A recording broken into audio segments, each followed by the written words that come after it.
Hi, I'm Christina Holtz, and I'm a volunteer and steering committee member with the League of Women Voters of Hamilton-Wenham. The League is a nonpartisan political organization which encourages informed and active participation in government.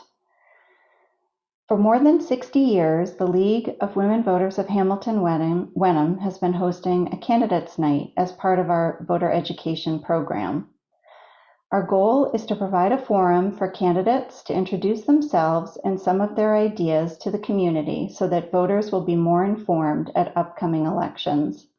Tonight, we welcome the 7 candidates for the school committee race in Hamilton and Wenham. There are 3 seats open, and each seat is for a term of 3 years.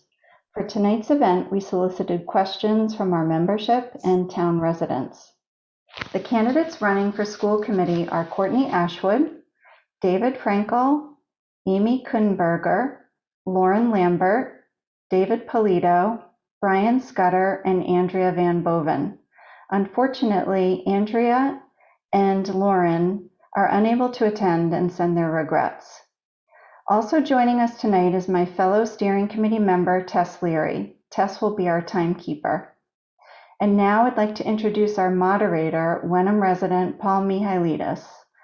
Paul is a professor of civic media and journalism and an assistant dean in the School of Communications at Emerson College in Boston, where he teaches media literacy, civic media, and community participation. He is founding program director of the Masters in Media Design, senior fellow of the Emerson Engagement Lab, and faculty chair and director of the Salzburg Academy on Media and Global Change. This is our 3rd year that Paul has generously volunteered his services to be our moderator on Zoom, and we are very grateful for his help. Paul? Thanks, Christina, and thanks for that kind introduction. I'm also a bad cook, and I like to play basketball, so in there too. It's my pleasure to be with you all this evening and to moderate this debate. And before we go over the rules, I think it's important first to thank you for your time here tonight, but also you and the others for all the time and effort you've put into advocating for our schools and committing yourselves to community service. I think through all these processes, it shouldn't be lost on us that community service is at the core of what strong and vibrant towns are. And I think we should all remember that it's this time and effort and service and donating that, whether it's with school committees, whether it's with other committees in town or coaching sports, that make our towns what they are. So on behalf of the League of Women Voters, I want to thank them for hosting this. And I want to thank all of you for dedicating and donating all the time you've done so far. And those of you that will continue in this capacity, and if not, hopefully in other capacities. So I know everyone in Hamilton-Wenham really appreciates it. And it's also great to be with you almost in person, but at least to be able to hear and be with you where you can listen to each other's ideas and let the town know where you stand on these efforts. So with that, we're going to dive right in. We have opening statements, and then we'll have 3 questions. You'll have 2 minutes for your opening statement and 2 minutes for each of the 3 questions. And then we will have closing statements, which are also 2 minutes. And where I used to have to remind people of time, Tess has now generously volunteered as a timekeeper, and will have in her screen on the gallery the time countdown. So I will be rendered almost useless in that regard, but I'll just remind you all to please keep an eye on that timing. And when it does expire, please try to wrap up and when we'll move to the next question. We have randomly selected the order for the first opening statements, and then alphabetical by last name shifted through. So because there's 5 of you here tonight, it works out that everyone will have an opportunity to answer a question first, and then down the line as well. So and so we'll move through this, and then we'll have closing statements, which will be 2 minutes as well. Everyone feel okay with that? Yeah, it's fine. Great, wonderful. So we're going to dive right in with opening statements. And Amy, you'll have the first opening statement, followed by David David, Brian, Courtney, David Frankel will go at the end. So we're going to ask for 2 minutes on the clock and the opening statements to explain a little bit about yourselves and why you've decided to run for school committee. So Amy, you get to go first. Great, thanks, Paul. Hi, I'm Amy Kunberger, and I'm running for school committee. I've lived in the community for 5 years. I live in Hamilton. I am a big believer in public schools. I grew up in Massachusetts. I was educated in Massachusetts public schools. I attended a Massachusetts State University for my undergraduate degree. A few weeks away from earning my MFA at Boston University, where I've been a part-time lecturer. I'm a small business owner of 17 years. I'm a mom of 2 amazing children at the Winthrop Elementary School. My experience and my perspective that I can bring to the school committee is that I guide my own early learners, my own children, and I receive newly graduated high school students as a lecturer. And I want to work to equip all of our learners and to support them in their successes. Because my schedule is so flexible, I've been able to volunteer this year in the Winthrop School cafeteria. I was helping to meet the needs of the staff shortages during the pandemic. I love helping the schools. I love being in the schools. And this experience in the cafeteria has inspired me to do more and inspired me to run for school committee. And if I'm elected, I will further this commitment by working with our children and our families to move forward in the pandemic recovery and to support our students. And I know that together as a community, we can open new opportunities for everybody. We can create a long-term strategy to build on our academic excellence, and we can bring our district to new heights. I'm so grateful for this opportunity to talk with everyone tonight. Thank you. Thanks, Amy. David Polito, you get next. So who you are and why you're interested in continuing along with the school committee. Sure, great. Thank you for having me here tonight. Just want to thank the League of Women Voters. I think this is a great night. Can you guys hear me all right? I am on my phone. And all right. I just want to thank everyone for being here. And I really just want to thank everyone for actually running for school committee. I've been here for 6 years now, and there's been far too many years where races were either uncontested or we really had to find candidates to even fill the seats that were open. So actually seeing this level of involvement, or people who really want to be involved in the community and in the committee is really, I'm really happy to see it, right? I mean, it's great. It's hard work and not a lot of people want to do it. So it's really refreshing to actually see all these candidates come in. So myself, I am David Polito. I am finishing up my 2nd term as a school board member, which will be 6 years, excuse me. 2 of those years I was chair of the board. I've been on the negotiations committee for 4 years now, the policy committee for 4 years. I've really sort of touched just about every part of our district and really been in the weeds doing the deep dive as far as committee work and subcommittee work. Excuse me. My personal background, I actually hold a master's in curriculum and instruction, and I hold a educational specialist degree in educational leadership. I just finished up coursework from the Harvard Graduate School of Education and School Management and Leadership. I currently teach middle school in Lynn, Massachusetts. I've actually taught at the middle school, high school, community college, and college level. I've actually created curriculum at the college level and won a award for curriculum design from the Boston public school systems all the way back in 1999. So I've been involved in for a long time now, and just look forward to keep going. Thanks, David. Now we know what the red stop means too. There you go. It's not intimidating. So next we'll go to Brian. Yeah. Thanks, Paul. Yeah, I'll echo David's comments. Thank you to the League of Women Voters for hosting the event, allowing all the candidates to speak to what each one brings to the table when it comes to school committee matters. I've lived in the community for about 10 years. My kids are in very different stages of their education.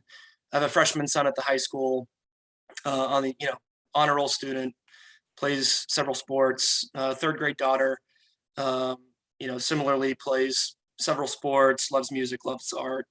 And a pre-K son who's kind of at the front end of learning what he's passionate about. But I've been very active in the community from a coaching sports perspective.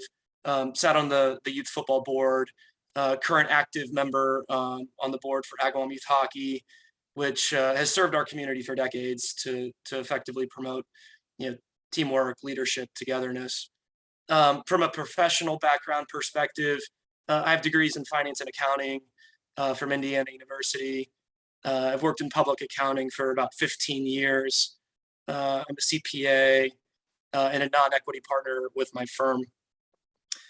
I moved to town from Boston because of the schools. And I'm really running for school committee because I think we may have lost sight of what's most important for our school district and looking to maybe reprioritize some of our upcoming initiatives, especially after the pandemic-induced learning loss that all the children experienced. So I'm really committed to bringing Hamilton-Wenham back to its historical reputation of academic excellence. Thanks. Great, thanks, Brian. Appreciate it. Courtney, you're up next. Am I officially on the clock? I don't want to get extra seconds. It still says stop.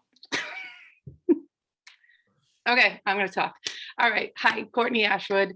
Thank you, Paul. Thank you, League of Women Voters. Excited that we could all finally be semi-together in person tonight, guys. Nice to kind of meet you all. I grew up in Wenham and I graduated from the high school in 1994. You can do the math. But one of the things that's always kind of carried through my post-high school career is people always complimenting me on my writing skills. And they say, Courtney, you articulate yourself so well, you write so well. And they say, where did you learn that? And I always kind of look at them and think, high school. And it's the absolute truth. And so, my husband and I were shopping around for what we really wanted for our two children. And we moved back in 2016. And we're super psyched that we did. I still love this community. I still think these schools are awesome. So really kind of what motivated me to run is, it's very nostalgic to walk through Bessie Bucher again with my little boy. It's the same building I walked through when I was his age, or, the high school. I think it was a little turbulent during the pandemic. There was learning loss. It was hard, and that's not a knock on anybody. It's just a reality. It was hard. It was hard for teachers. It was hard for parents. It was hard for kids. And, there's only so much you can do through the budget. So it motivates you as a parent in the community, as someone who's been a member of the community for so many years now. You love the community and you want to help. And so that's why I decided to run. I want to help. And I have my master's in business, concentrate in human resources. So I think I'm pretty good at conflict management and tough situations. I'm a mom of 2 kids in the school system. What's more stressful than being a mom? So I think I'll be up to the challenges and willing to fight and help in any way that I can. Thanks, Courtney. Really appreciate it. And last opening statement goes to David Frankel. Thank you. And thanks to the League of Women Voters for the opportunity. I'm David Frankel. My family and I have lived in Wenham since 2008. Our daughter Ruth and granddaughter Rena live with us, and Rena attends Bucher. We know firsthand how important public schools are. All of our family members have attended public schools from kindergarten through university. And I have 50 years of business leadership experience in high technology field, as well as safety planning and advocacy for nonprofits. I have a professional mental health background and experience working as a CEO and board member for a mental health business. This past 2 years, our schools and community experienced many challenges of mental and physical health and safety, as well as academic effectiveness, as children pivoted from remote and hybrid learning experiences that you were referencing earlier. I promise to bring an empathetic and evidence-based approach as a member of the school committee. One area really close to my heart is special education, having experienced firsthand one of our children who dealt with being ADHD and dyslexic. In fact, the whole family got to deal with that. So I know what a struggle that can be. And I'd like to work on improving this area in our district. I think it's a chronic problem in all the school system. I'll stand up for students, teachers, and taxpayers. My goal will be to move our schools forward, working and implementing robust strategic plans. This is an area where I feel I can particularly contribute based on extensive professional strategic planning experience. I'll work to bring collaborative, long-term solutions to our schools and unite behind a common vision and a set of goals. So thanks again for the opportunity tonight. Thanks, David. And thanks everyone for those introductions. It's really great to be able to hear about your personal stories and about your aspirations for our towns and our schools in particular. We're going to move into questions now, and we have 3 questions, and everyone will have 2 minutes to answer those questions. And the questions tackle different components of our schools and ask you to talk a little bit about your background and some of the issues that our towns are facing.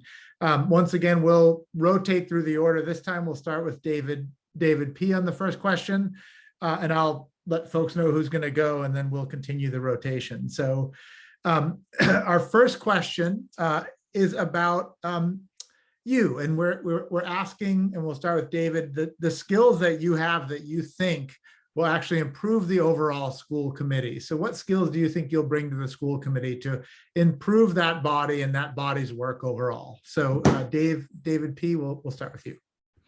Great, thanks. One word, experience, right? I've been doing this job for 6 years now.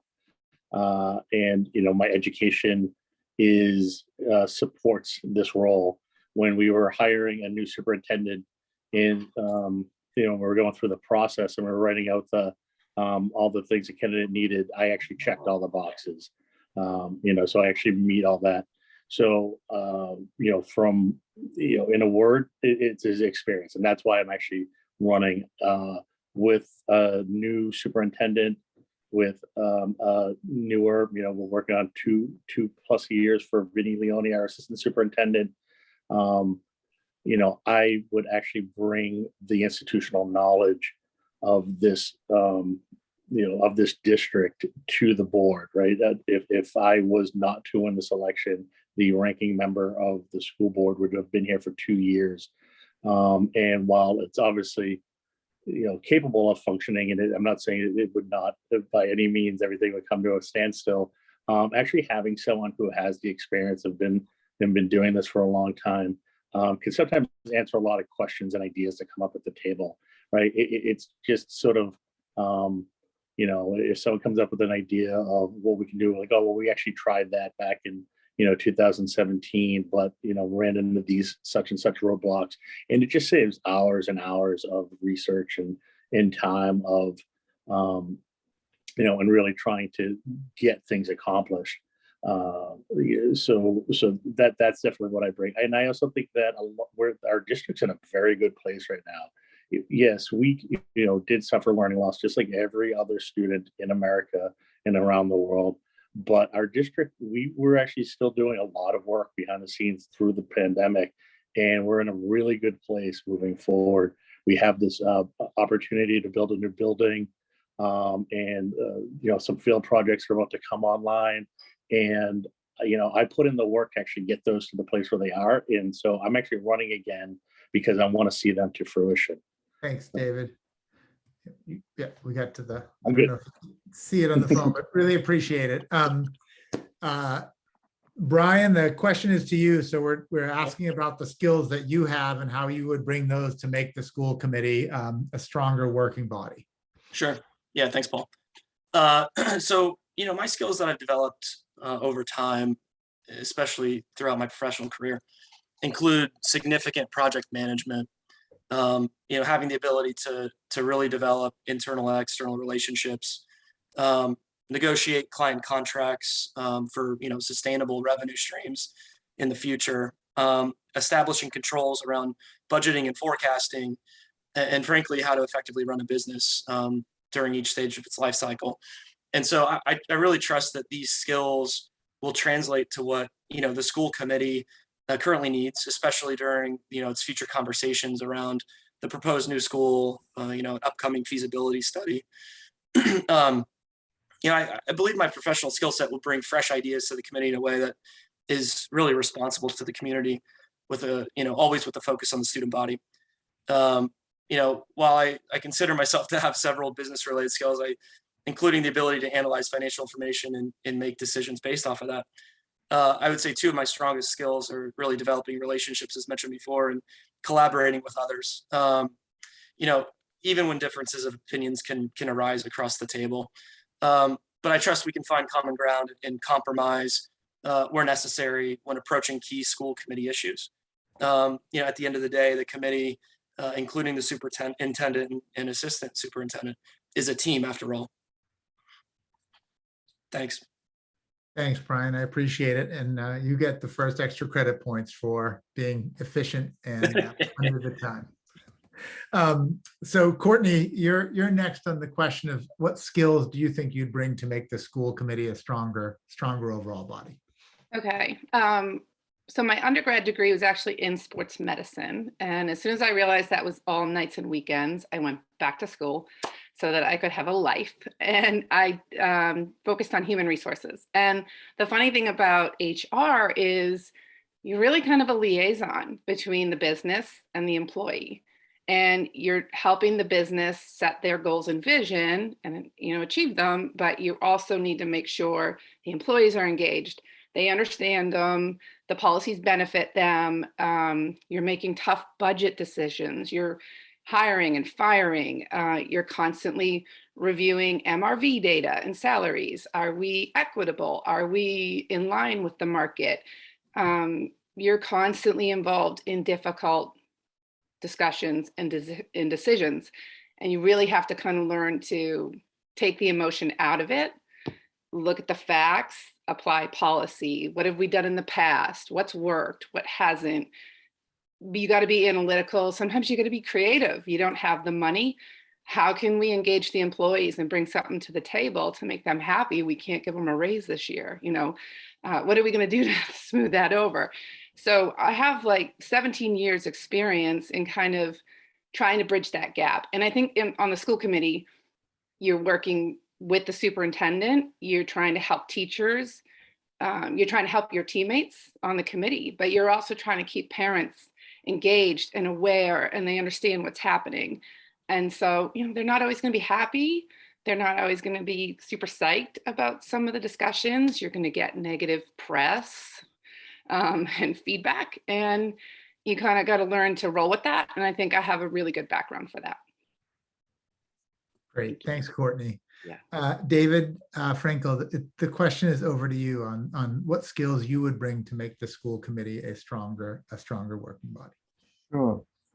Well, I'd start with, I've just got a ton of business experience that was in large and small businesses, global and startup level.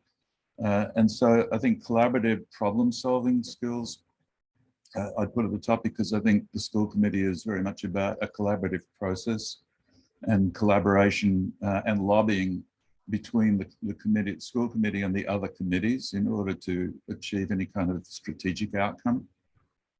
So that strategic planning has been a very strong part of my professional work. Budget negotiations, when you're doing your own startups and growing those, you're raising money and you're building budgets. and revising all the time and negotiating them internally and externally with the board and with investors. And so it's very analogous.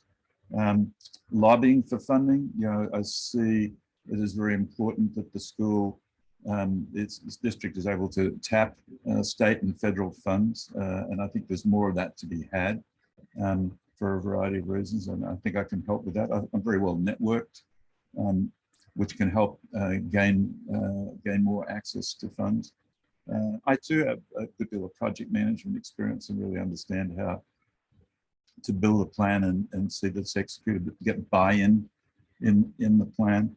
And just from a decision-making point of view, I'm really I was trained as a physicist. I'm very much an evidence-based kind of person, and that's true in mental health as well, in medicine in general. And I was a great believer in public education and experiential learning. Active learning is I think the approach to education that I'm very hot on as a subject. So thank you. Thanks, David. And Amy, you are last with this question. So over to you. Thanks. So I just want to start with a skill that's hard to define, but I want to say that I'm a great listener. I've been watching school committee meetings since my oldest was starting kindergarten. And as a parent and as an educator, I'm a natural listener. I enjoy conversation. Sorry about the road noise. I enjoy conversation and hearing different points of view. It's important in my work. I've often said during the pandemic that no matter what happens, we are one community, and I respect everybody's point of view. I make informed decisions based on hearing all sides and doing research into what a professional has to say about something, as well as I would look at similar communities and how other entities have handled similar circumstances to make decisions. Communication, as a designer, I'm a professional communicator, and I use this in my academic career as well.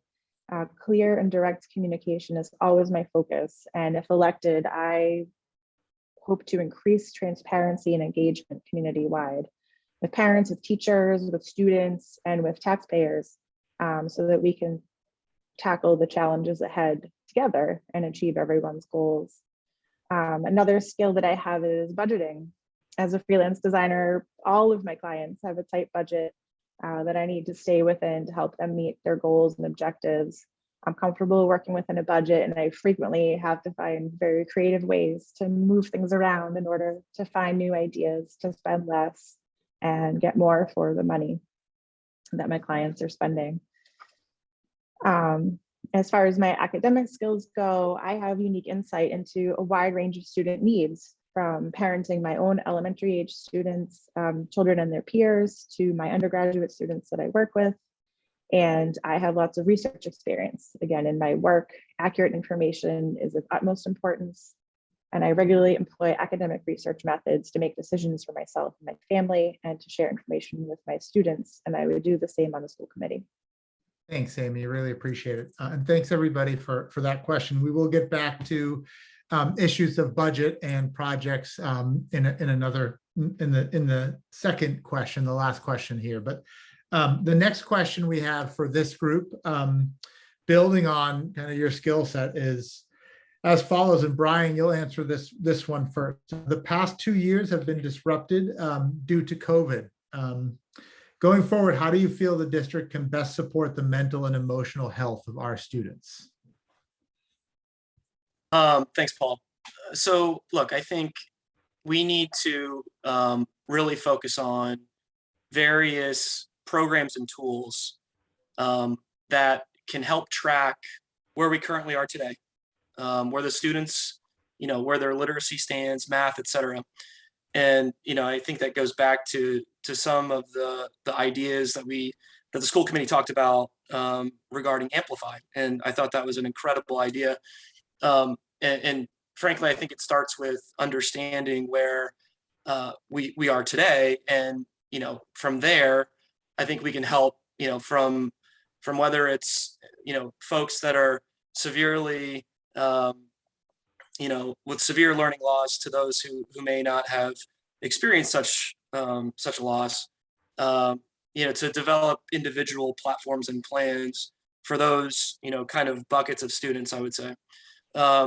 With that becomes understanding, the mental hardship that it took. And, frankly, I just think that starts with just transparent communication. Again, if I'm elected, that would be one of the highest priorities in terms of monitoring that loss and what the effects are that they have had on the kids. I just personally know a couple in town who are going through some really nasty stuff, talking about elementary age kids, and it's heartbreaking. So that's kind of where I would start, and hope to, get on board with the committee to learn about other ideas as well. Great, thanks, Brian. Courtney, you're next in this question, and I'll repeat the question. The past 2 years have been disrupted due to COVID, and going forward, how do you feel the district can best support the mental and emotional health of our students? Yeah, I mean, that's a tough one because I haven't worked directly within the schools yet to see what kind of tools and resources they really have access to. But I will say my own experience, my children, especially my daughter, COVID hit when she was in 6th grade, and that was her first middle school year, which is a tough year for kids. And the remote learning, really, it was tough for her. She's shyer personality, and so she wouldn't want to put her camera on, right? She kept it dark the whole time.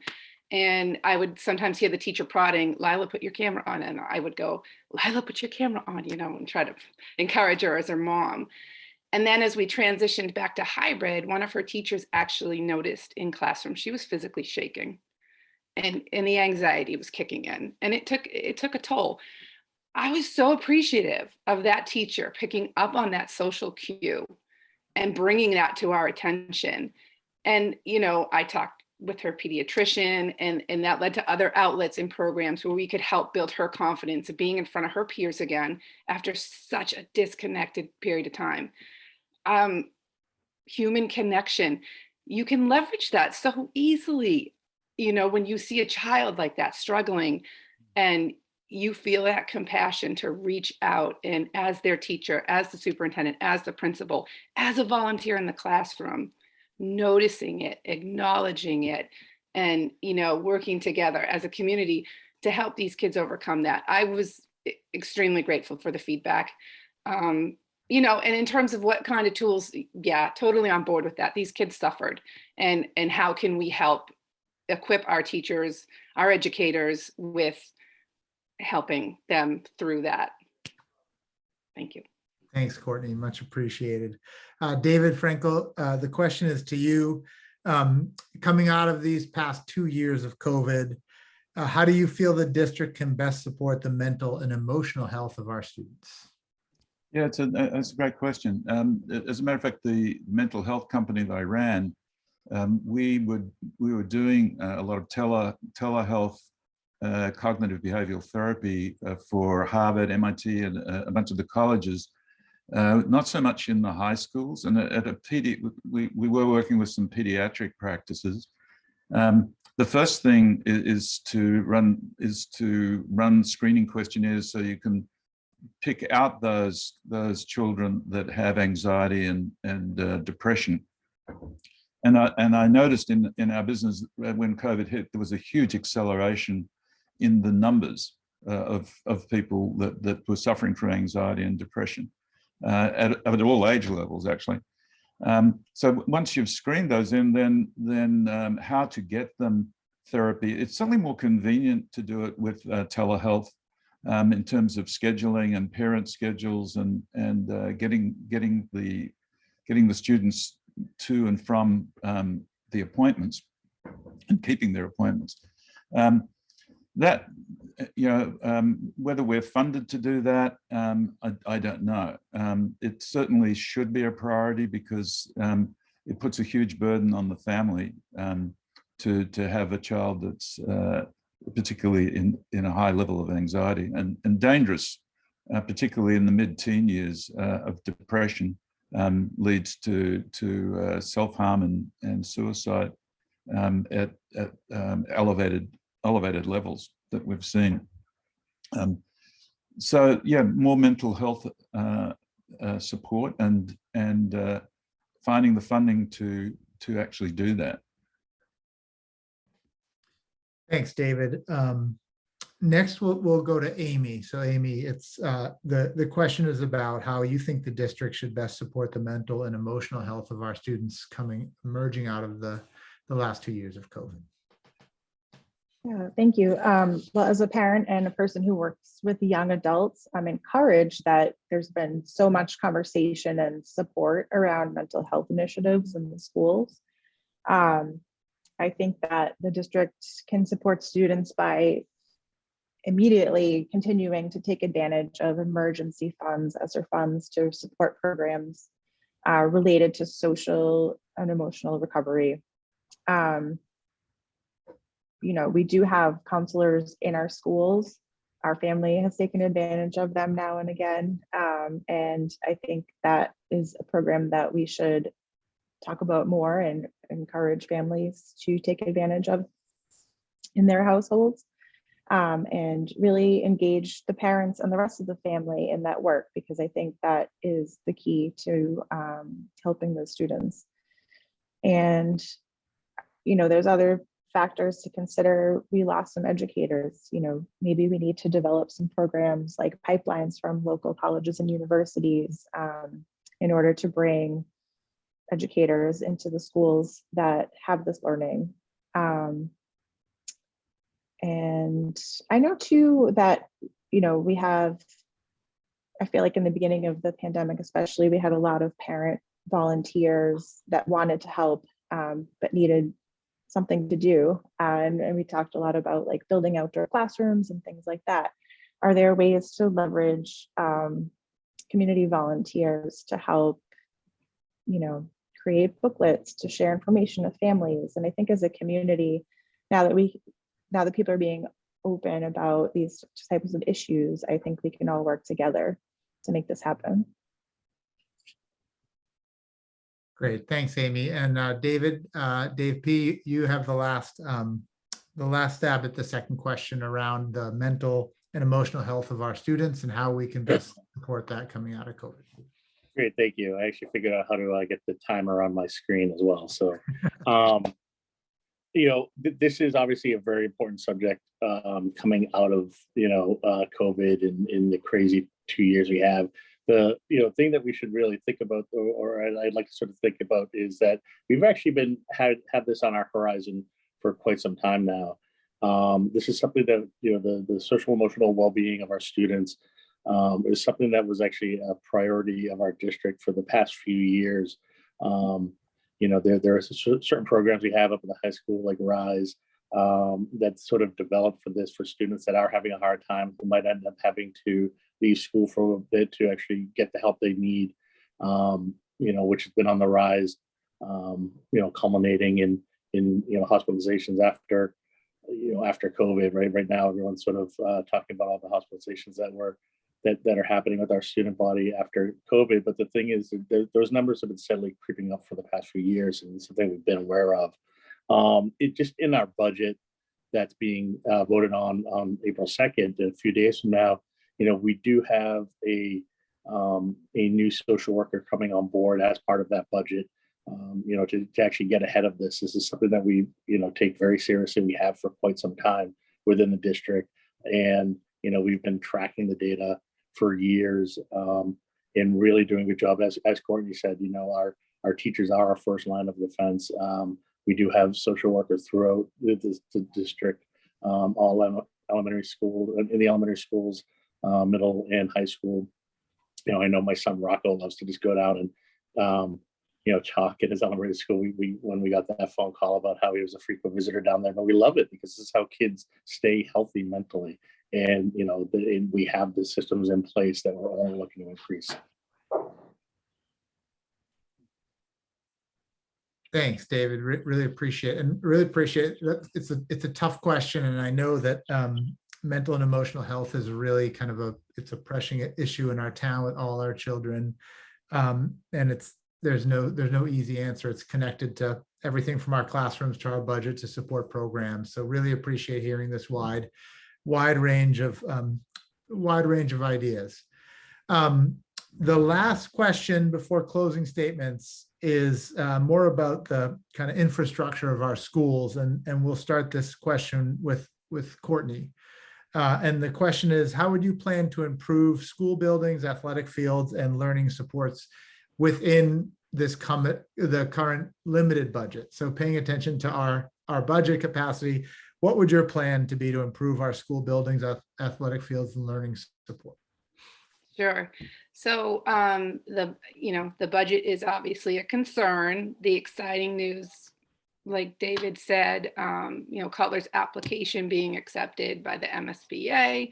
I think I saw some chatter on Facebook about a possible light reno for a theater. So that's nice. I think it's going to be really challenging to address what we really need to address given the budget. So I know I've heard chatter about private donors, and it seems like everybody was on board with, company advertisements possibly. But take the Ed Fund, for example, they do a great job. They get donations and they put awesome scholarships or, different things in the schools. So how can we leverage fundraising in this community to maybe address some of these like a one-time or, a couple donations over a few months from people in the community rather than going after their tax base. And, my kids are kind of in the middle right now. One's in 5th grade, he's going to be a 6th grader, one's going to the high school, and they're right in the thick of it with sports. And I can tell you the buzz around town is parents, I think, are willing to do it. They participate in fundraisers. They want to help. They want to see the facilities get improved. They know we've got seniors on a fixed income. We've got a tight budget. We've increased taxes. They're high right now. But that doesn't mean we can't come together as a community and address and tackle these issues. And I think that's a really exciting place for the community to be in, is that the superintendent seems on board, the school committee seems on board, the community seems on board. It should be a pretty easy item for whoever gets elected to tackle this one and get it over the hump. Thank you. Thanks, Courtney. Really appreciate it. And as someone who serves on the board of the Ed Fund, I'm going to take that as a personal compliment that we do great work. So yes. And we are trying at the Ed Fund, obviously to support the schools as well. David Frankel, the question is to you. How would you plan to improve our school buildings, athletic fields, learning supports, and infrastructure within our current limited budget? Well, yeah, I think what David Polito has been working on in terms of getting the state funds for a rebuild, that's obviously a really key initiative to support. But I think there's more state and federal funds that can be tapped. ESSA funds, for example, the Boston Public Schools have got a lot of ESSA funds to do a major makeover of the air quality in those buildings. I think they went through 27,000 windows, but most importantly, they funded CO2 and particle monitoring in every room, and that's a key to, particularly once you've taken off masks, to mitigating the risks, is to verify the ventilation and therefore the dilution of any viral load or any transmittable disease. So I see that as something that ESSA has funded before, and I think we could get ESSA funds for that. The other initiative, I was speaking to the people that have got the zero carbon footprint by 2040 initiative going today, is to introduce solar panels to the school and drive down their electricity cost. And that should be a real priority, because there's a bunch of federal and state initiatives that will provide funding for that. So once again, that's an improvement that meets a lot of objectives, the zero carbon objective, but it drives down what is quite a large cost. The electricity, I think that the high school is probably the biggest single user of electricity in the town. And that's just two examples. I think there's probably other federal and state money we could tap. And that's a lobbying exercise and a hunt it down kind of exercise. And I think I would throw my weight behind that. Thanks, David. Amy, the question is over to you. How do you plan to improve school buildings, athletic fields, and learning supports within our current limited budget? It's very apparent that we need more of a budget to stay current with our educational and facility needs. I definitely don't want to ask our taxpayers to do more, and we're nearing a tax levy anyway. We have a significant senior population who are living on a fixed income. I'm really sensitive to that. My mom belongs to that community in a different town. The largest expense as the school district we have is teacher salary and insurance. And it's really important to be competitive in this area in order to attract and retain top talent. I don't see extraneous spending in the budget. I see families funding things like supplies and athletics. And I know the school committee has been discussing this and working on it throughout the time I've been living here and watching meetings. A lot of things seem to come down to the lack of tax revenue opportunities in our towns. And I hear a lot of talk comparing our facilities to towns like Beverly or Linfield, but those towns are so much bigger and have a larger tax base, commercial tax base. And, you know, we talk a lot about rank too. We need to be able to fund better facilities. And I'm wondering, I'm thinking too, we can look at ways we could maybe partner with other districts to try to offset cost to families. We have a lot of smaller towns that are neighbors that have similar issues. So maybe we could share facilities or share costs. And I hope to encourage and continue taking advantage of all the state and federal grants that can be utilized for improving our facilities, our fields, our buildings. I'm really excited about the MSBA building project, and I think that's a great step in the right direction. It'll provide a lot of state funding. And I'm just interested in communicating with across town boards to work together to make sure that we're maximizing the income that we have to use towards the schools. Thanks, Amy. Next to David Polito on how do you plan to improve school buildings, athletic fields, and learning supports within our limited budget? Okay, now my phone's suddenly not cooperating. You know, I think that Amy and David actually had a couple of great ideas there, but I think first thing we need to do is actually separate. Our budget is an operating budget. It's not a capital budget. While we do sometimes put smaller projects in there by our community agreement, we actually have to take all capital projects in out of our budget. I believe it's after $25,000, and actually separate them within our budget. So, you know, that being said, there are tremendous opportunities actually already available. Take this, you know, the field infrastructure that's about to sort of come to light, and, you know, bring the tennis courts onto campus, new softball fields, lights, new football fields. New like just an entire stadium and track. There's already CPC funds set aside for that, I believe in the realm of $500,000. Please don't hold me to these numbers. It's been a while since I've spoken to them. In addition, there's also the Patton Estate has given a grant that's actually in holding right now, and I think it's about that same amount of $500,000 for these field improvements, because as their community enrichment, once we actually, if we were to build these these fields, we could actually use them as fundraising efforts and renting them out to different tournaments and things like that. So it's actually could end up becoming cash positive for the district. As far as the school building goes, right? Having just everything renewed resources actually will end up sort of lowering our bills overall as a district in the long run. Plus, we need to take into account the MSBA. We're not supposed to talk numbers, but you're talking about like 60 cents on a dollar that you're paying for the building. That's a substantial help to our a small community like us and to actually getting up to date with our facilities. Thanks, David. Really appreciate that. Brian, you're get the last crack at this question. How do you plan to improve our school buildings, athletic fields, and learning supports within this current limited budget? Sure. Thanks, Paul. Yeah, so I think, the overarching approach to really any budget is to maximize the dollars, at hand, without quote unquote slashing any areas of the budget. It really takes creativity to get the most out of what's in place, and basically protect any more taxpayer dollars that may require it. I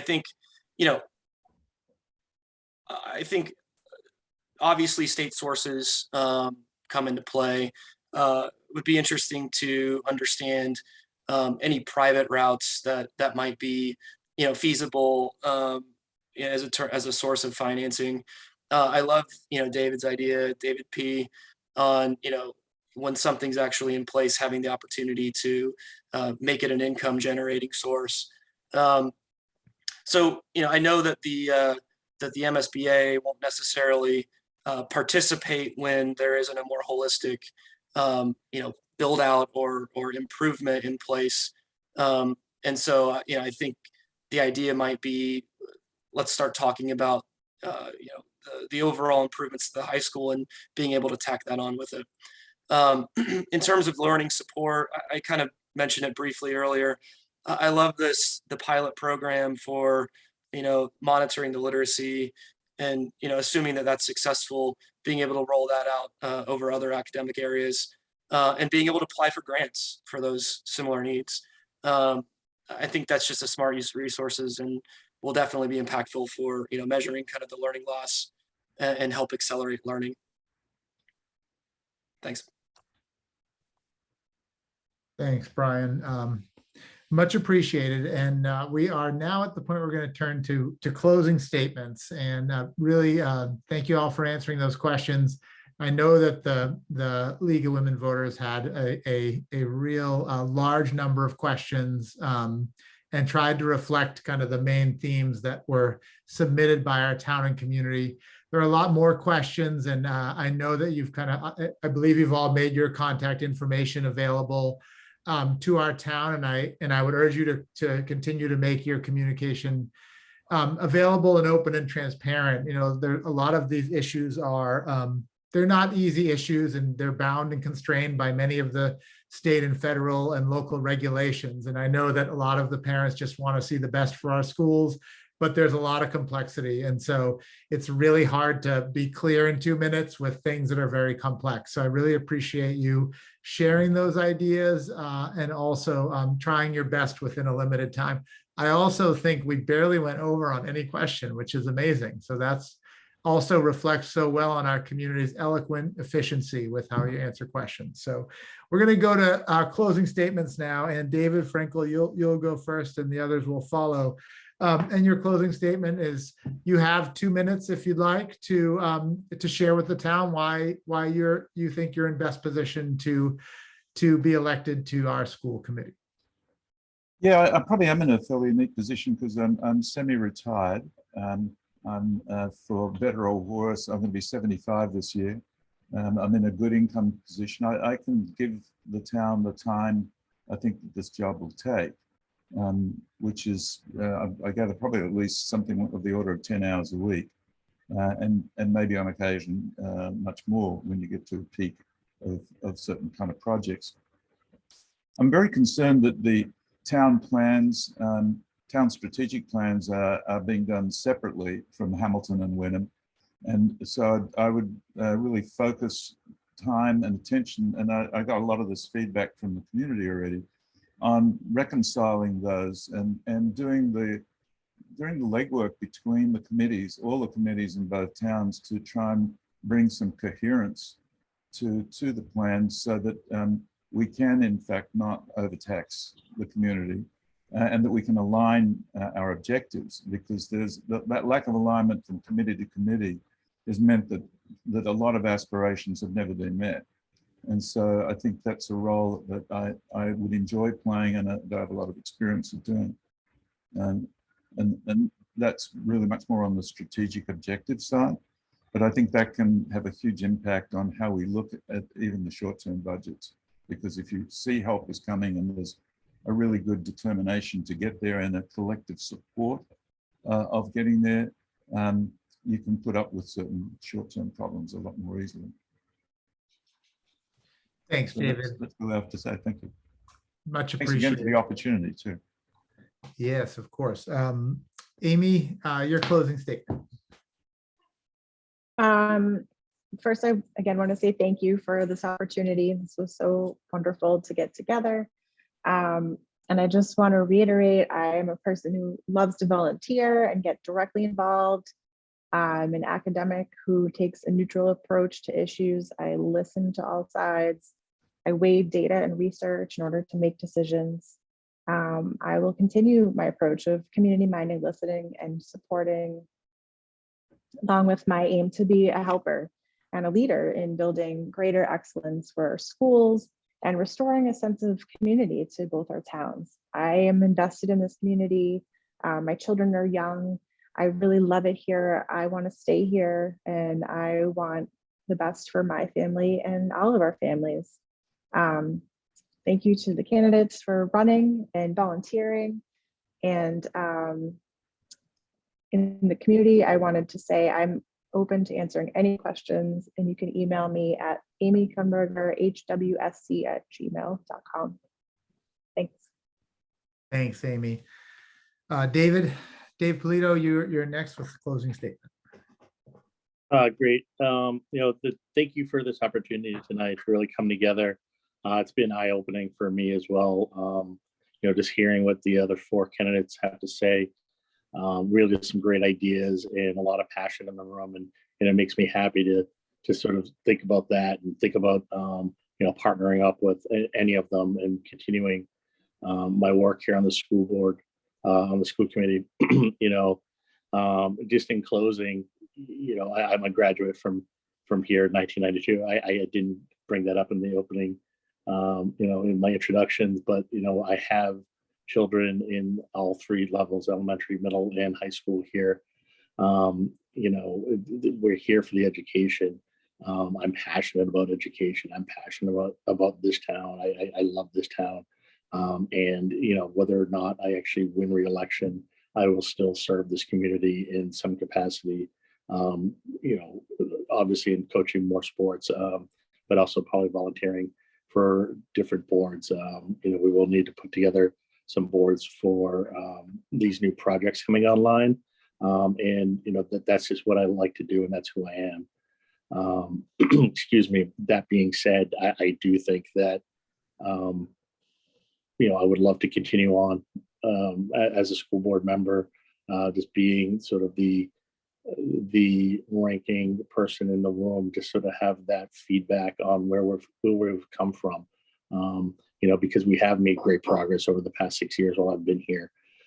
We are one of the highest ranking districts in the state and in the country, right? And I want to continue to grow, and we are in such a great place. We have so many opportunities, as a district right in front of us, that I want to continue doing the work that I've been doing for years for our community, and really hope that you guys will vote for me. Thanks, David. Really appreciate it. Brian, your 2 minutes is next. Yeah, thanks, Paul. I'd echo all the other candidates. Thank you for the time. Thank you for everyone running. Clearly, we all have a passion for volunteerism. I know I certainly do.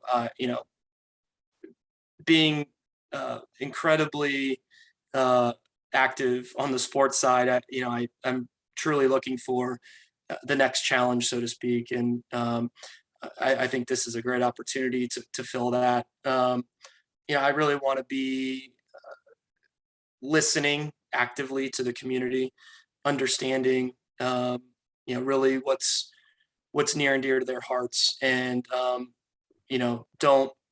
not looking to, take over something and work in silos.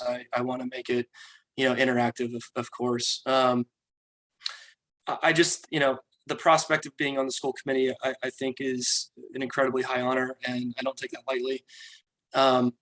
I have learned a lot along the way during this 3 to 4 week campaign, if you will, and I look forward to learning a lot more, especially from those who have that experience so far. And again, I look forward to continuing the dialogue, and to the extent I'm successful, then good things to come. But if not, I'd echo David P. and I'll continue to serve this community in other ways. So thank you again for the time, and yeah, get out and vote, everyone.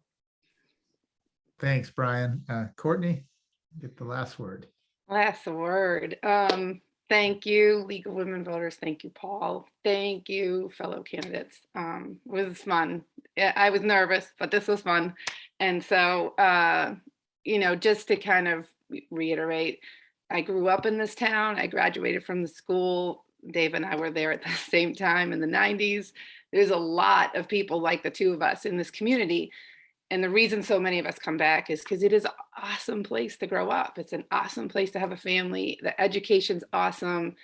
You go downtown to Patton Park on a Saturday afternoon and everybody's there and everybody's in a good mood, and it's great. So I think that's why so many of us are willing to volunteer our time. It's a good feeling, and the level of engagement in this election is off the charts.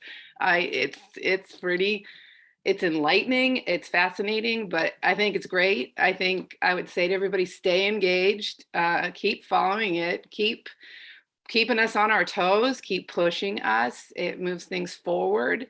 And, me personally, I don't know what I don't know, but, I'm like a 20-year vet in my career. I know how to figure things out and analyze and ask questions. I do not like to work in silos either.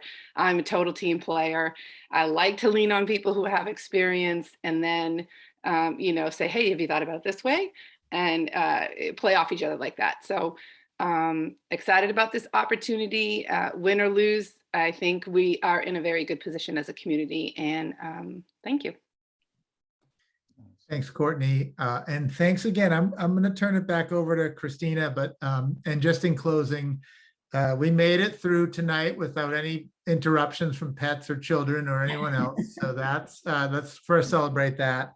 Thank the Hamilton-Wenham Women's League of Voters, who also is a real strong source of volunteerism. They do a lot of work in town on many issues with our community. So really want to thank Christina and that whole team for this really important service, and also to all of you. I mean, I know there's a lot of active engagement in town. It's really great to be able to hear you and see you almost in person, but at least to be able to kind of listen to your ideas and see that we have a lot more in common than we have apart in this community. And I really think it's important. You need to care for each other deeply and meaningfully for schools and communities to work well. And you can see across these, and I assume the other two members were unfortunately unable to join us, that we all care, and that matters. And I think we have more in common than we have not in common around what we care for. So I deeply appreciate all your time. I have 3 children. I'm not sure where they are, but they're in some schools around town. And I appreciate your efforts to help make their experiences as positive as can be.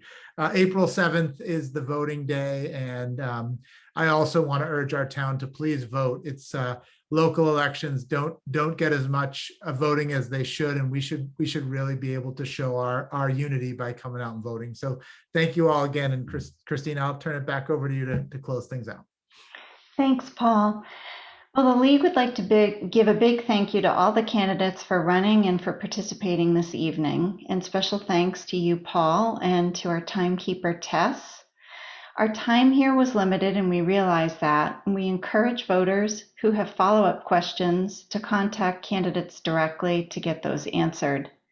And please consider joining us and working with other local volunteers so that we can continue to provide this type of voter education. You can visit us at LWVHW.org to learn more.